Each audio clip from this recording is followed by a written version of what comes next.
the basic movements of the neck. Basic movements of the neck include head going down, head going up, ear rotating to the shoulder, okay? And then we have rotation.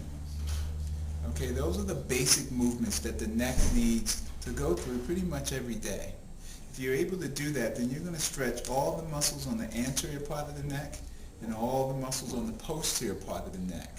And then, because they're muscles that are on the side of the neck, we have to laterally stretch the neck as well. So when I come back, I'll talk about the different directions that the shoulders stretch and why it's important to stretch the shoulders before you stretch the neck.